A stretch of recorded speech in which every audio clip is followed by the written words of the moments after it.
இலங்கை கிழக்கு மாகாணத்தின் அபிவிருத்திக்காக 2.5 பில்லியன் இலங்கை ரூபாய் தொகுப்பை அறிவித்துள்ளது இந்தியா. இது பற்றிய விவரங்களை எமது செய்தியாளர் ரமேஷ்குமார் விவரிக்க கேட்போம். ரமேஷ்குமார், பிரதமருடைய இலங்கை பயணத்தில் முக்கிய ஒப்பந்தங்கள் கையெழுத்தாகும் உள்ளிட்ட பல்வேறு விஷயங்கள் எதிர்பார்க்கப்பட்டிருக்கக்கூடிய சூழலில் கிழக்கு மாகாணத்தினுடைய அபிவிருத்திக்காக 2.5 பில்லியன் இலங்கை ரூபாய் தொகுப்பை அறிவித்திருக்கிறது இந்தியா. கூடுதல் தகவல்கள் என்ன? நிச்சயமாக இலங்கை அதிபருடனான பிரதமர் மோடி இந்த சந்திப்பின் மூலம் இலங்கைக்கு பல பயன்கள் கிடைத்திருக்கிறது. அதுல முக்கியமா ஏற்கனவே இலங்கைக்கு இந்தியா பல கோடி ரூபாய் கடன் கொடுத்திருக்கிறது.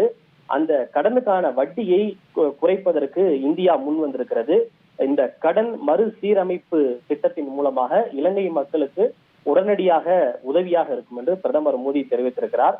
இலங்கை அதிபருடனான சந்திப்பிற்கு பிறகு தன்னுடைய உரையை துவக்கிய பிரதமர் மோடி, செயற்கரிய யாவுல நட்பின் அதுபோல் வினைக்கரிய யாவுல காப்பு என்ற திருவள்ளுவரினுடைய திருக்குறளை மேற்கோள் காட்டி உரையாடினார். இதற்கு என்ன அர்த்தம் என்று பார்த்தோம்னால், ஒரு உண்மையான நண்பன் அவனது நட்பின் கேடயம் இல்லை என்றால் எதிரிக்கு எதிராக வேறு என்ன பெரிய பாதுகாப்பு இருக்க முடியும் என்று திருவள்ளுவர் கூறியிருப்பதை மேற்கோள் காட்டிய பிரதமர், இலங்கை அதிபர் அனுரகுமாரா தன்னுடைய முதல் வெளிநாட்டு பயணத்திற்கு இந்தியாவை தேர்ந்தெடுத்ததாகவும், இலங்கையில் அவரது முதல் வெளிநாட்டு விருந்தினராக நான் சென்றிருப்பதையும் மேற்கோள் காட்டி இது இந்தியா மற்றும் இலங்கை இடையிலான நட்பினுடைய ஆழத்தை காட்டுகிறது என்று குறிப்பிட்டிருக்கிறார்.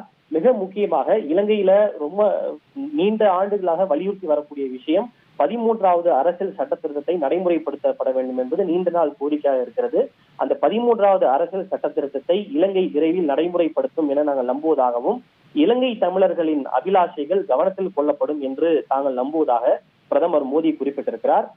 இது தவிர கிழக்கு மாகாணத்தினுடைய அபிவிருத்திக்காக சிறப்பு தொகுப்பு ஒன்றையும் பிரதமர் மோடி அறிவித்திருக்கிறார். 4 பில்லியன் இலங்கை ரூபாய் மதிப்பிலான சிறப்பு தொகுப்பை பிரதமர் மோடி அறிவித்திருக்கிறார். இந்த கிழக்கு மாகாணத்துலதான் தமிழர்கள் மிக அதிகமாக வாழக்கூடிய பகுதி. அங்கு இந்த அபிவிருத்தி திட்டங்கள் மூலம் அது தமிழர்களுக்கு பயனளிக்கும் என்று எதிர்பார்க்கப்படுகின்றது.